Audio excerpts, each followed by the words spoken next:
Bismillahirrahmanirrahim. Oh, Assalamualaikum Nah, hanya tuh muncul deh, Pak. Udah warahmatullahi ya. wabarakatuh. baik. Selamat siang Warahmatullahi Bapak dan Ibu hebat semua. Waalaikumsalam. Yang terhormat kepada Ibu Yuli Yati Mulyana SPD sebagai ketua kami yang telah berkenan hadir pada acara Vikon sesi sesi keempat, maaf, pada siang hari ini. Puji dan syukur marilah kita panjatkan kehadirat Allah Subhanahu wa Ta'ala, karena dengan rahmatnya kita dapat melaksanakan Vikon sesi 4 sebagai salah satu tugas utama dalam kegiatan VCT Base 6 ini. Baiklah Bapak dan Ibu hebat yang saya hormati, izinkan saya memperkenalkan tim yang akan bertugas pada sesi 4 ini. Yang berperan sebagai host yaitu saya sendiri, Fitrianingsih, kemudian moderator dibawakan oleh Ibu Yanti Hermayanti SPD, dan pemateri kita atau presenter kita kali ini akan dipaparkan oleh Ibu Teti Nur Hasanah SPD. Baiklah, untuk mengefektifkan waktu, saya serahkan kepada Ibu Yanti sebagai moderator untuk memulai acara Vikon ini. Kepadanya kami persilahkan. Terima kasih kepada host Ibu Fitrianingsih, dan saya bertindak sebagai moderator pada Vikon sesi 4. Alhamdulillah saya buka dengan Assalamualaikum warahmatullahi wabarakatuh. Waalaikumsalam. Pada Vikon sesi 4 ini akan hadir presenter kita yang membawakan materi tentang Merdeka Belajar. Sebelum kita mendengarkan paparan dari presenter kita,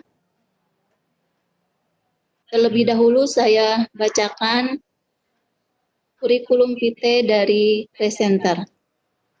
Presenter kita bernama Ibu Teti Nur Hasanah SPD, tempat tanggal lahir di Bandung, 28 Desember 1979. Beliau menempuh pendidikan S1 UT dan diselesaikannya tahun 2010. Dan pada saat ini beliau mengajar di SD Al-Ghazali, Kecamatan Majalaya. Untuk lebih mempersingkat waktu, mari kita sama-sama mendengarkan paparan materi tentang Merdeka Belajar dari Ibu Teti. Saya persilahkan, Ibu Teti. Ya. Terima kasih pada Bu Yanti. Bismillahirrahmanirrahim. Assalamualaikum warahmatullahi wabarakatuh. Ibu, Bapak, guru hebat yang hadir pada Vikon sesi keempat di VCT 6 Jabar ini, perkenankan saya untuk sedikit memaparkan tentang Merdeka Belajar. Karena sejujurnya saya agak grogi karena ini pertama kali saya ada di Vikon. Kemudian saya bingung mencari materi, saya pilih yang menurut saya mungkin mudah. Mungkin Bapak dan Ibu guru hebat pernah bahkan sekarang sering mendengar kata Merdeka Belajar. Ya.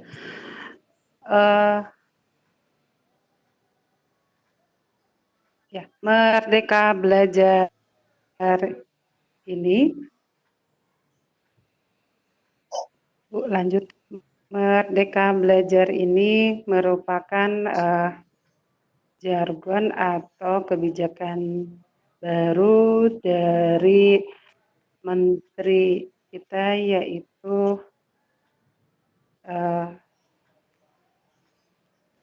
Bapak Nadiem Anwar Makarim. Ya. Sebetulnya kata Merdeka Belajar ini merupakan dari dulu sudah ada sebetulnya, yaitu dari Bapak pendidikan kita, yaitu Bapak Ki Hajar Dewantara, di mana pada Merdeka Belajar menurut beliau ada 3 tahapan kita sebagai guru yang harus menempatkan kita pada 3 posisi ketika mengajar, yaitu Ing Harso Sundulodo, Ing Madya Bangunkarso, dan Tuturi Handayani. Sedangkan pokok-pokok kebijakan Merdeka Belajar menurut Bapak Menteri atas Mas Menteri kita, yaitu ada 4 kebijakan dari Merdeka Belajar, yaitu yang pertama ujian sekolah berstandar nasional atau USBN, yang kedua ujian nasional atau UN, dan yang ketiga rencana pelaksanaan pembelajaran atau RPP, dan yang keempat peraturan penerimaan peserta didik baru atau PPDB zonasi. Next, untuk yang pertama yaitu tentang ujian sekolah. Ujian sekolah berstandar nasional atau USBN. Ibu, next.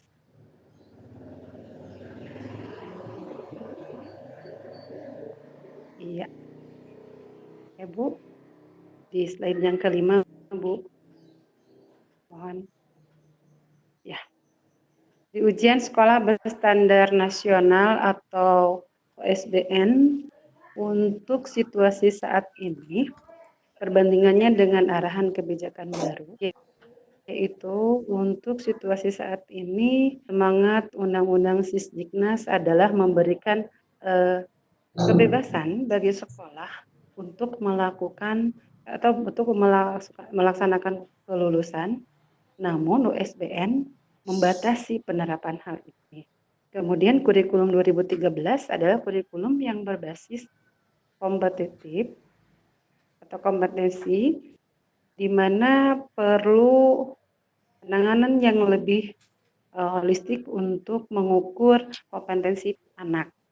Maka dari kebijakan USBN pada saat ini, dari arahan kebijakan baru bahwa tahun 2020 USBN akan diganti dengan ujian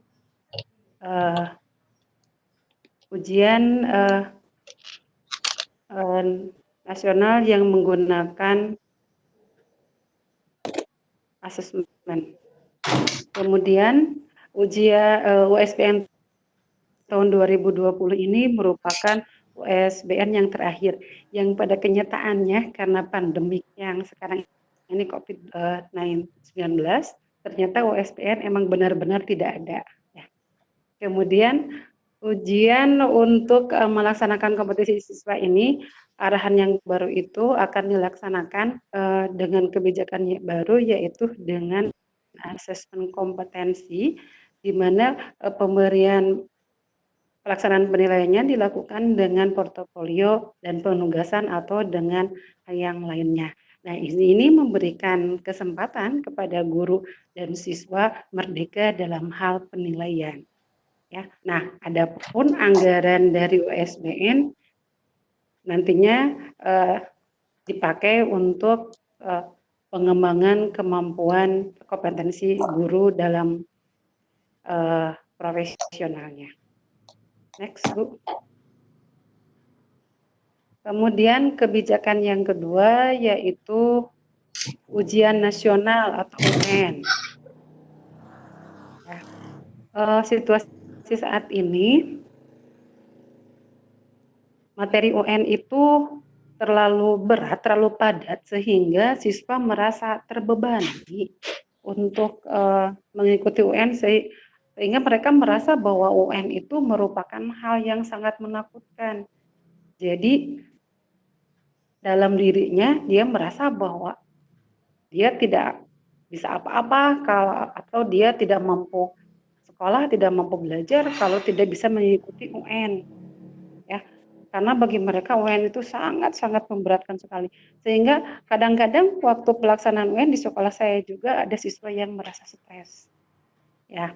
Kemudian UN itu hanya menilai aspek kognitif dari hasil belajar, belum menyertakan karakter siswa secara menyeluruh ya. Nah, arahan kebijakan kebijakan baru bahwa diharapkan bahwa UN itu tahun 2020 ini merupakan UN yang terakhir, walaupun kenyataannya sekarang kata saya juga tadi karena pandemi COVID-19 UN itu benar-benar tidak ada, sehingga ada momok di siswa bahwa katanya sore saya mah lulus karena corona katanya.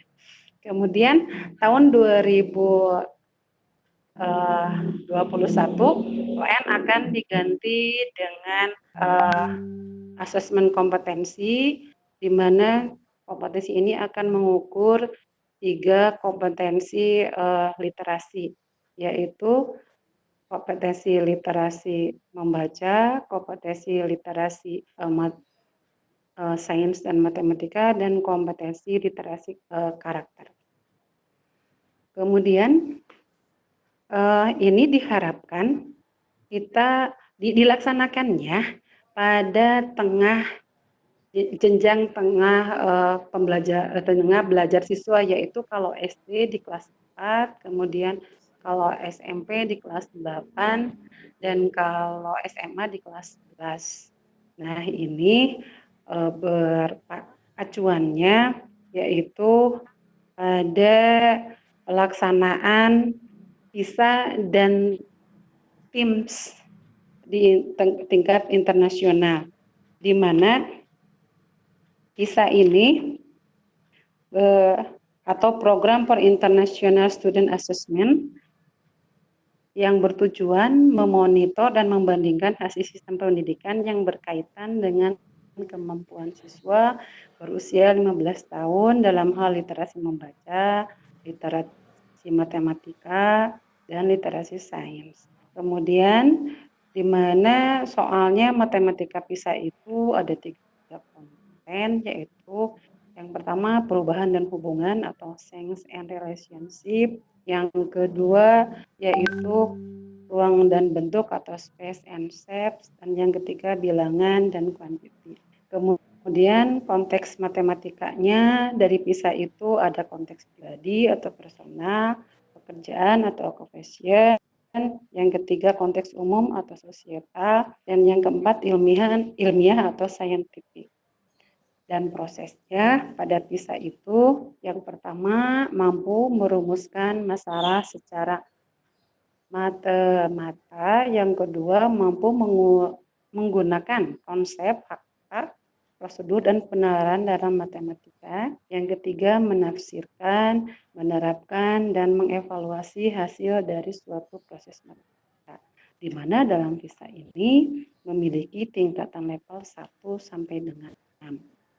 Kemudian TIMSS atau TIMSS atau Trend in International Mathematics and Science Study atau merupakan studi internasional tentang kecenderungan atau arah atau perkembangan matematika dan sains. Nah, studi ini diselenggarakan oleh International Association of the Evaluation of Education atau ya, yang merupakan sebuah asosiasi internasional untuk menilai prestasi dalam pendidikan, di mana TIMSS ini bertujuan untuk mengetahui peningkatan pembelajaran matematik dan sains yang diselenggarakan 4 tahun sekali. Kalau tadi PISA itu diselenggarakan 3 tahun sekali, kalau TIMSS 1 tahun sekali. Nah, salah satu kegiatan dari TIMSS itu menguji kemampuan siswa sekolah dasar kelas 4 dan kelas 8 SMP tentang matematika dan sains. Kemudian kerangkanya ada 2 dimensi kerangka TIMSS itu, yaitu konten kognitif dengan memperhatikan kurikulum yang berlaku di negara yang bersangkutan. Ini kalau tidak salah negara yang ditujunya ada 72 negara, dan itu diacak. Berarti maaf, suaranya bisa diperbesar. Ya, adapun konten dari TIMSS itu yang pertama adalah bilangan, yang kedua geometri atau pengukuran, yang ketiga penyajian data, dan yang kedua konten studi kognitif itu ada pengetahuan, penerapan, dan penalaran. Nah, lanjut Bu. Kebijakan yang ketiga yaitu kebijakan tentang rencana pelaksanaan pembelajaran atau RPP.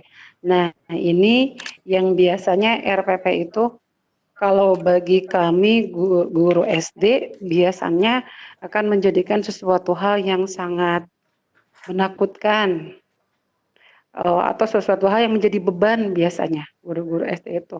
Karena ada pemeriksaan RPP pasti ribut. Nah, kalau dari kebijakan Bapak Nadiem Makarim itu ada 3 perubahan dari kebijakan saat ini dengan arahan yang baru menurut beliau. Yang pertama dari segi format. Kalau dulu guru itu diarahkan untuk sama formatnya seperti itu secara kaku. Ya, kalau arahan kebijakan baru yaitu guru itu bebas memilih format mana yang menurutnya dia bisa digunakan dan bisa mengembangkan format RPP-nya. Kemudian dilihat dari segi komponen, saat ini RPP itu memiliki banyak komponen sehingga guru itu merasa terbebani karena banyaknya dia harus membuat RPP kurang lebih sekitar 20 halaman. Itu hanya untuk 1 kali pertemuan atau hanya untuk 1 kali pembelajaran. Sedangkan arahan kebijakan baru komponen RPP itu hanya ada komponen intinya saja dan komponen tersebut hanya mengacu atau hanya ada 3 yaitu tujuan pembelajaran, kemudian kegiatan pembelajaran, dan asesmen atau penilaian. Sehingga hanya memuat 1 halaman saja, 1 halaman juga sudah cukup. Yang tadinya membuat RPP itu banyak, ada sekitar 20 halaman. Kemudian yang ketiga dari segi durasi penilaian. Nah, kalau RPP yang saat itu penilaiannya menghabiskan banyak waktu bagi guru yang menurut beliau seharusnya digunakan untuk melakukan prosedur dan proses penilaian tersebut. Nah, di arahan kebijakan baru, penilaian RPP itu dilakukan dengan efisien dan efektif sehingga guru memiliki lebih banyak waktu untuk mempersiapkan dan mengevaluasi proses pembelajaran itu sendiri. Ya. Kemudian next, Bu. Kemudian kebijakan yang keempat yaitu tentang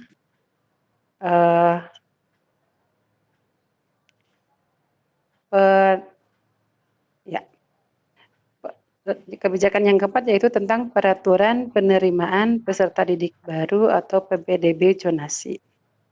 Ya, di mana katanya situasi yang saat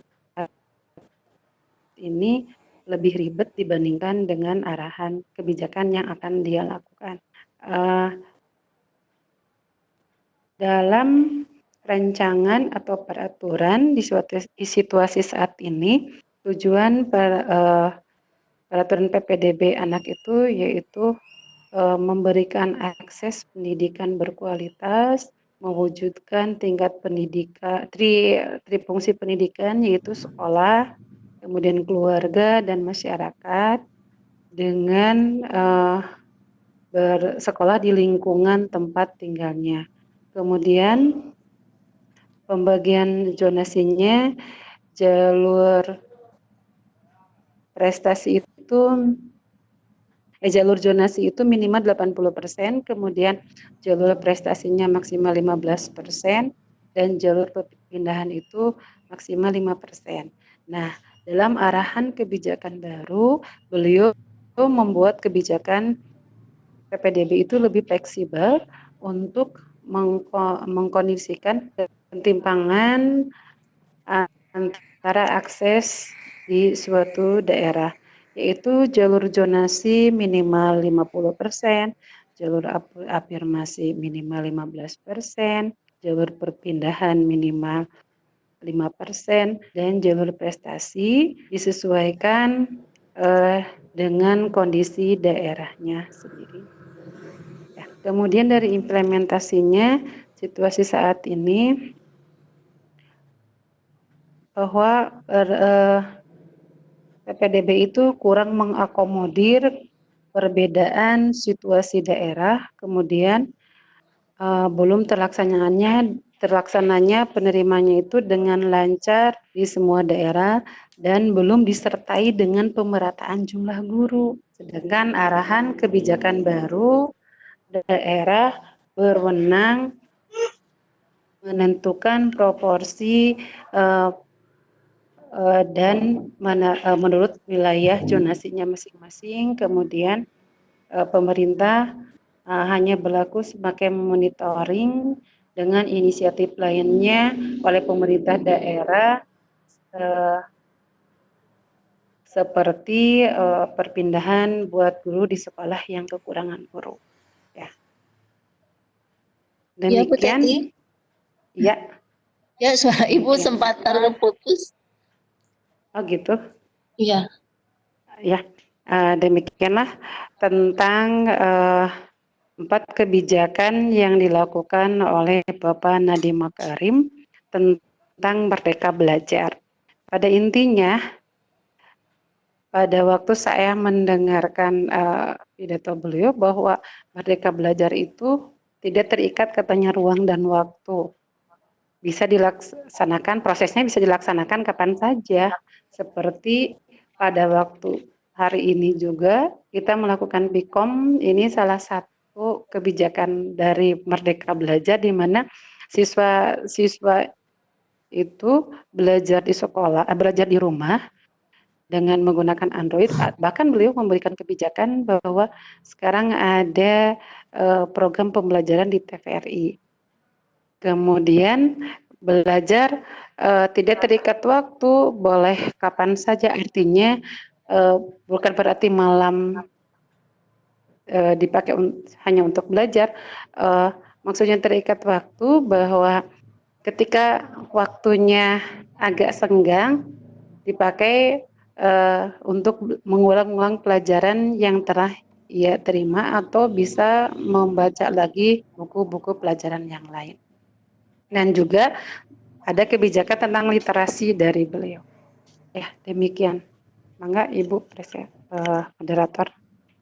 Iya, terima kasih atas paparan dari Bu Teti tentang konsep Merdeka Belajar yang dicanangkan atau digaungkan oleh Menteri Pendidikan kita ya, Nadiem Makarim. Ya. Moto yang terkenal dari Merdeka Belajar itu kan Merdeka Belajar, guru sebagai penggerak. Artinya guru benar-benar dituntut menjadi fasilitator yang aktif gitu ya, membelajarkan anak-anaknya, membelajarkan siswa-siswanya, dan mengingat belajar itu memang tidak boleh dibatasi gitu ya oleh ruang dan waktu. Selanjutnya mungkin ke sesi tanya jawab. Iya, silakan. Di chat mungkin sudah ada pertanyaan saya.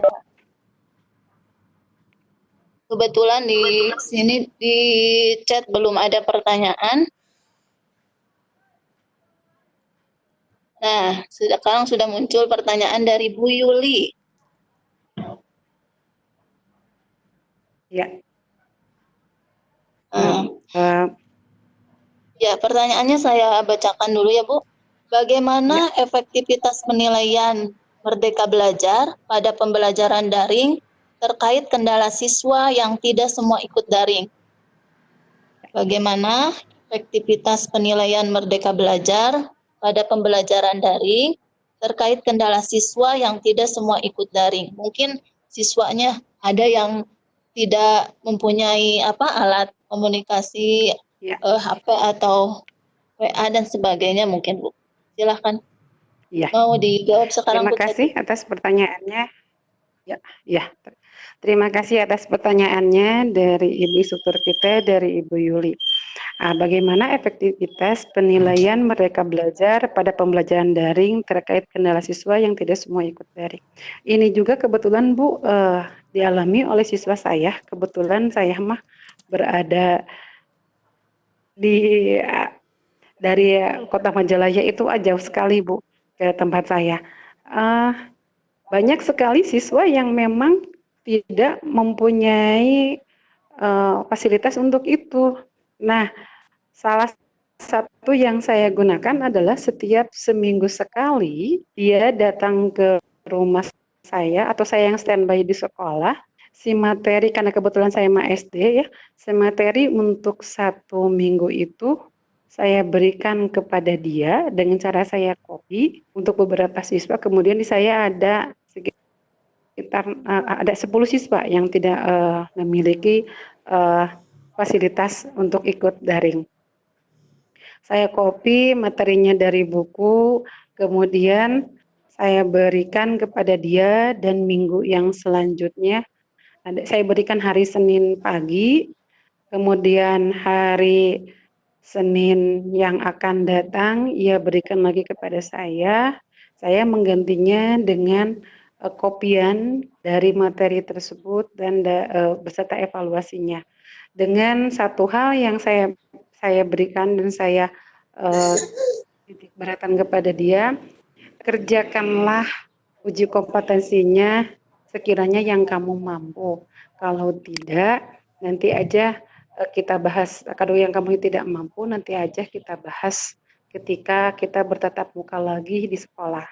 Itu Bu yang saya lakukan untuk peserta didik yang memang tidak mempunyai fasilitas daring.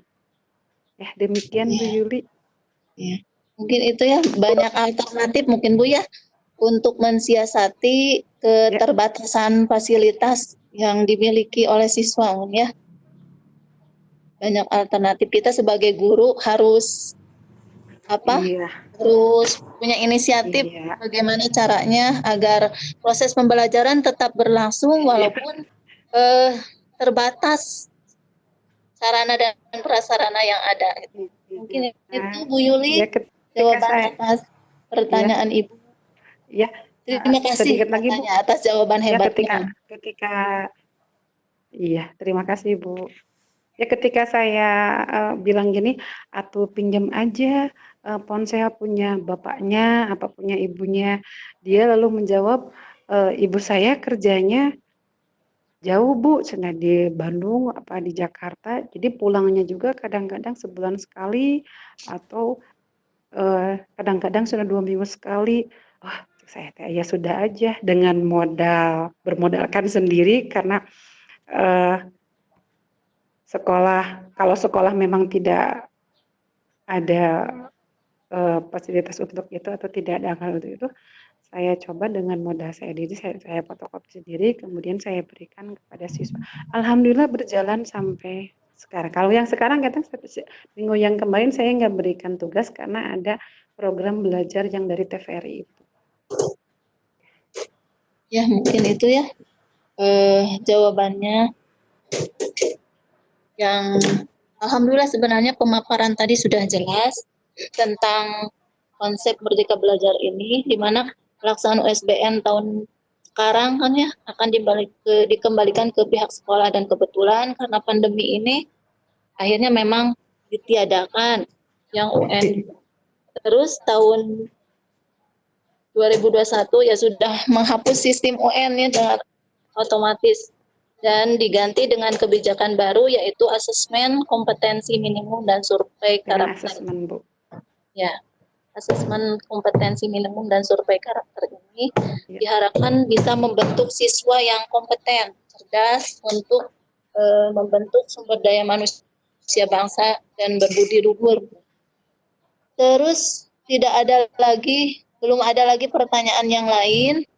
Bangga dari partisipan yang lain, kalau masih ada pertanyaan terkait konsep Merdeka Belajar ini, dipersilahkan. Boleh melalui chat atau boleh kalau mau bicara langsung, silahkan. Iya.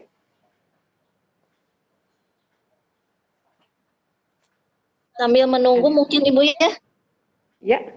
sambil menunggu saya ingatkan kembali bahwa yang Ya. tadi yang Ibu sampaikan bahwa ada 4 pokok kebijakan baru dari Kemendikbud kita saat ini tentang ujian. Yang pertama tentang ujian nasional yang akan diganti tadi oleh asesmen kompetensi minimum dan survei karakter. Yang kedua tentang ujian sekolah berstandar nasional atau USBN yang diserahkan ke sekolah masing-masing. Yang ketiga tentang penyederhanaan RPP yang menurut beliau, menurut Ya. Bapak Menteri, Dan yang RPP itu terlalu banyak gitu ya, halamannya banyak. Sekarang cukup dibuat 1 halaman saja. Ya. Dengan penyederhanaan ini, maka diharapkan waktu guru dalam pembuatan administrasi dapat dialihkan untuk kegiatan belajar dan peningkatan kompetensi. Dan yang terakhir, dalam penerimaan peserta didik baru yang menggunakan sistem zonasi. Mungkin itu ya Bu, inti dari konsep Merdeka Belajar. Ya, terima kasih Bu Yanti. Telah mengingat yang lainnya. Ya, ada pertanyaan Sejauh lagi? ini tidak ada lagi pertanyaan. Bagaimana saya kembalikan saja kepada host? Enggak. Sebelum saya kembalikan kepada host, karena tidak ada lagi pertanyaan, mungkin ada kesimpulan terakhir mungkin dari Ibu presenter untuk paparan kali ini. Mangga dipersilahkan. Ya, kebetulan tadi sudah ada ya, kesimpulannya sudah tadi dibacakan oleh Ibu moderator bahwa Merdeka Belajar ini merupakan kebijakan yang diambil oleh Bapak Menteri kita, Bapak Nadiem Amran Mukarim, bahwa ada 4 pokok kebijakan yang dia lakukan. Yang pertama yaitu tentang pelaksanaan USBN, yang kedua penghapusan UN yang diganti oleh asesmen, yang ketiga yaitu tentang penyederhanaan RPP, dan yang keempat yaitu tentang zonasi PPDB. Adapun ini Merdeka Belajar ini merupakan hal yang baru karena ini pun sudah digaungkan dari dulu oleh sebetulnya oleh Bapak pendidikan kita yaitu Bapak Jainingka. Demikian, terima kasih Bapak Ibu hebat yang telah menyimak paparan dari saya, karena keterbatasan kemampuan saya karena baru sekarang gitu, jadi lumayan ini deg-degannya. Ya, terima kasih. Saya kembalikan kepada terima kasih kepada Ibu Teti yang sudah memaparkan materi ini dengan begitu jelas. Kita mungkin lebih memahami lagi tentang konsep Merdeka Belajar yang digaungkan oleh Menteri Pendidikan Nasional kita. Tadi sudah disampaikan kesimpulannya, dan saat ini saya kembalikan kepada host. Terima kasih kepada Ibu Yanti, juga terima kasih kepada pemateri yang telah menjelaskan dengan jelas materinya. Baiklah Bapak dan Ibu hebat, demikian Vikon sesi 4 pada tanggal 18 April 2020. Apabila ada kekurangan dan gangguan teknis dalam acara Vikon kali ini, saya atas nama tim dengan segala kerendahan hati mohon maaf dan mohon dimaklum karena kami dalam tahap belajar. Saya tutup acara ini dengan ucapan alhamdulillahirabbil-alamin. Wassalamualaikum warahmatullahi wabarakatuh. Kepada Ibu Instruktur, Ibu Yuliati, mohon koreksinya. Terima kasih. Ibu mangga. Iya, lagi.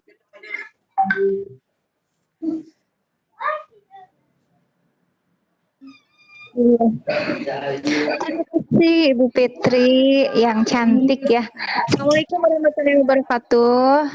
Waalaikumsalam warahmatullahi wabarakatuh. Terima kasih kepada Ibu Fitri, terima kasih kepada juga presenternya Ibu Teti, dan juga terima kasih kepada Ibu moderator ya. Ini yang saya lihat di player warnanya udah keren, sederhana, tapi semua sudah memuat di situ. Saya tidak akan komentar banyak tentang player karena memang sudah sesuai dengan aturan dan kriteria.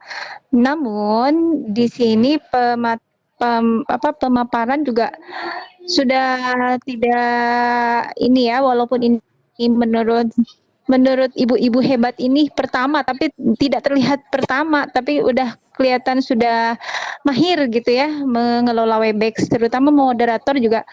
Karena yang mengelola Webex sebenarnya host, jadi jangan lupa ketika ada partisipan yang masuk itu harusnya admit cepat gitu ya, klik admitnya. Kemudian yang ketiga, ini berkaitan dengan mengelola Webex, jangan ada sampai kebocoran masuk, jadi pinter-pinter hostnya. Jadi host itu siap aja dilihat di partisipan mana mic yang terlihat biru, nah itu klik aja sebelah kanan langsung unmute, itu hak dari host. Karena memang kita kan dalam hal ini tidak boleh ada kebocoran suara gitu ya, itu dari pengelolaannya. Kemudian yang lain-lainnya udah oke, dan ini memang Merdeka Belajar sekarang udah episode keempat ya Bu ya, episode Rurak, Guru Penggerak. Ya. Ini penting sekali memang karena di sini kita udah beberapa episode yang dicanangkan oleh Pak Menteri. Alhamdulillah sekarang memang kita sedang menjalani semua episode itu. Oke, gitu aja mungkin. Saya tidak bermaksud menyinggung perasaan Bapak dan Ibu di sini. Ini Sri Kandi Hebat PCT 6 ya. Mudah-mudahan semua bisa lancar, lulus sampai bisa mengupload ke kantong tugasnya. Jangan lupa rekamannya juga, ya rekamannya juga jangan sampai tidak diupload. Ini harus